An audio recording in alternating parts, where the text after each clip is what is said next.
A quick Google search will yield you tons of information, speculation, and misinformation about BMW's maintenance costs. A ton of people who have never owned BMWs but have a friend of a friend of a cousin who have owned a BMW back in the 90s and had a terrible experience love to voice their opinions all over the internet. What I'm looking to do here is give real logged maintenance costs after owning a BMW for a year, and what maintenance you should expect to perform after owning a BMW for about a year, depending on what mileage you buy the car at. I'm going to share every piece of maintenance I've had to perform on this 135i with an N55 and a DCT after owning it for about a year. Now, my car specifically is tuned, which a lot of people online love to talk about and say that it will cause even more maintenance costs and it will break even more things.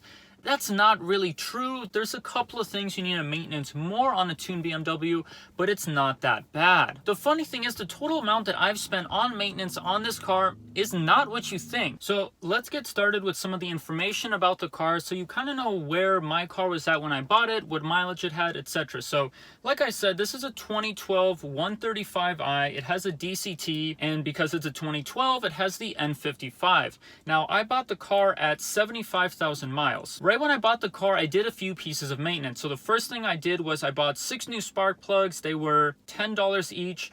Plus tax, they came out to 66 bucks. Plus, I got the tool from ECS Tuning because my spark plug tool for my Evo, it doesn't fit on the BMW. It has very narrow walls for the spark plug, so you need that special tool. It was 40 bucks. So in total, I spent 106 bucks. Plus, I spent another $100 on changing the oil right when I bought the car.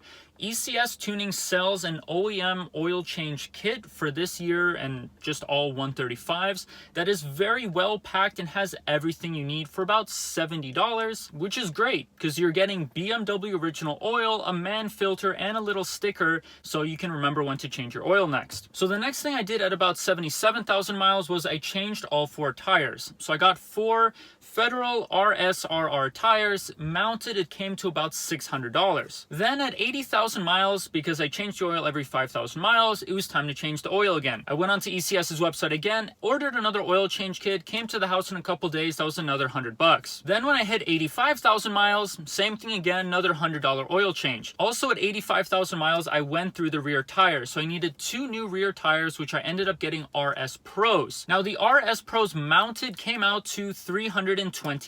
Then at 90,000 miles, I had to change the radiator. I got a hairline crack. I noticed I kept getting the low coolant warning lights, so I went and checked out the radiator, figured out the radiator was cracked, it had to be changed. So another radiator was $300. Also at 90,000 to about 91,000 miles, my power steering pump went out. When the power steering pump went out, it cost me about 300 bucks. I went with a remanufactured one because they work just the same, and I didn't want to pay the 2-3 times as much one to get it directly from BMW. Then at 95,000 miles, I changed the oil again, which was another $100. Now the car is currently sitting at around 99,000 miles, so I will need to change the oil again here very soon. So if we add up everything that I've spent on maintenance on this car after about a year, it comes out to $1,926.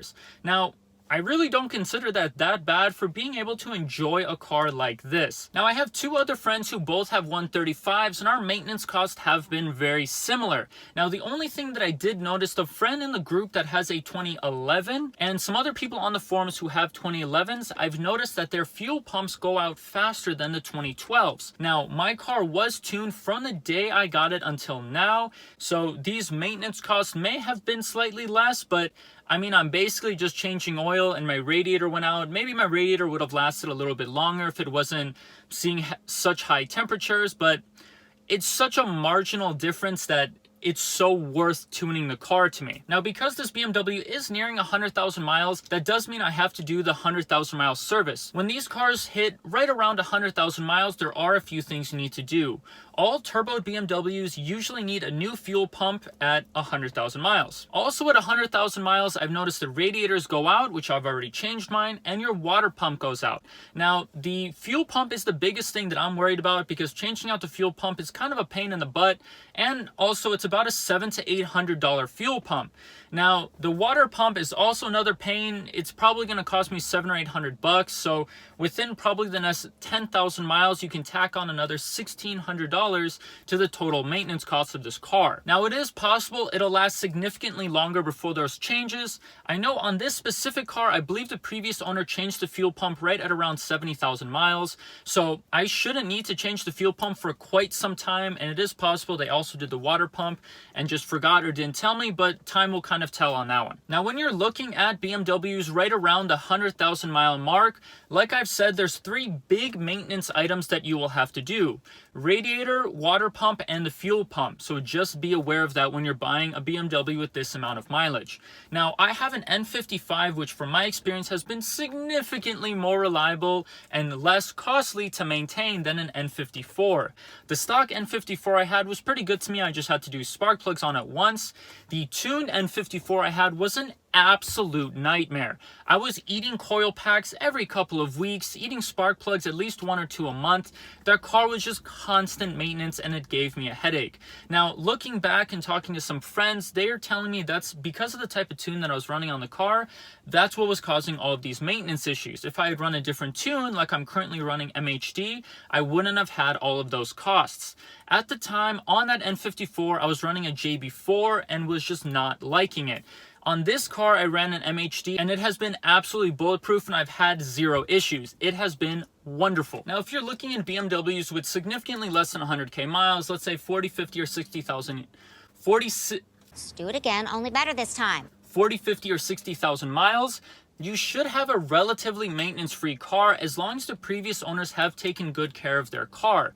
Now, I bought this car because I had sheets and sheets of maintenance records on this car. They were constantly doing their oil changes on time, spark plugs on time, coil packs on time.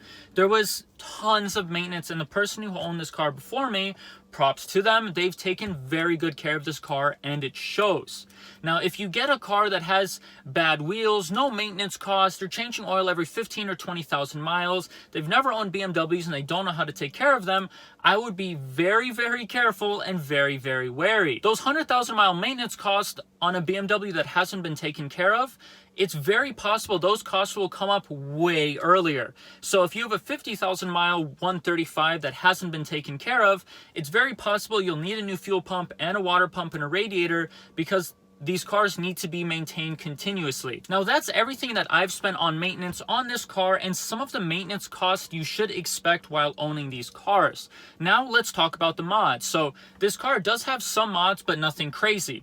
When I did the tires at 75,000 miles, I also got new wheels. I got Apex Arc 8s. I spent about $1,300 for the wheels and then $600 for the tires. It came out between $1,900 and $1,950 for everything mounted and installed. I also got a tune right when I got the car. MHD cost me $250, plus the cable cost me another $50. At the same time as getting the tune, I also got a downpipe and a charge pipe. I would highly recommend these 2 mods, especially the charge pipe, because if you run any sort of tune on a 135 or a 335, it is very likely you will blow the very plastic, very crappy charge pipe that comes with these cars. Now, you replace that with a thick aluminum charge pipe that will last. The downpipe also gives the car a wonderful sound, and you can run a stage 2 map instead of a stage 1 map from MHD. Also, a small side thing, I got some LED angel eyes. They were like $50, nothing crazy. So in total, for all of the mods, I've spent about $2,750, almost $2,760. Now, the biggest chunk of that was the wheels and tires. Like I said, I got Apex Arc 8s and tires. Just that alone came out to $2,000. So if you're looking at just the performance mods, in total, I spent only $750. A downpipe and charge pipe is about $450. A cable's about $50, and the tune is about $250. Now, would I buy this car again? Would I do all of this over again? Would I change anything I've done? 110% I would definitely do this again. I would without a doubt buy this car again and do everything exactly as I did it. I love the stance of this car. I love the tires on this car. The only thing I guess I would have changed in the beginning had I known was I would have never have gone RSRRs. I would have just gone RS Pros all the way around and paid the extra like $10 to $15 a tire for the difference. I love the look of the Arc 8s. The performance on the car is unbelievable. I make 350 wheel, horsepower and 400 wheel torque for under $1,000. $750 to completely transform how this car drives. Now, another thing that I would change, I would try to find a manual. I tried to find one when I was looking for this car, but they were literally twice as much money. Now, I have been considering selling my car, riding my motorcycle more, and driving the Evo more once it's done, just because there's a chip shortage. People are interested in buying my car, and I don't really need 3 vehicles. I've also considered selling the car so that I can try to have my money ready in case a good deal pops up on a manual 135. I can buy that and then move all of my mods over. Now, that's going to be it for all of my maintenance, expected maintenance, and all of the mods on my car. If you guys enjoyed this video, do me a favor, go and smash that subscribe button down below. It really helps out the algorithm. If you have any questions, I respond to anything, go ahead, drop a comment down below, and I'll try to help you guys out. I've been getting some really cool comments from people who have 135s and just want to talk and ask about my tires or ask about other things. Like I said, feel free to drop a comment. I'll see you guys in the next one. Have a good one.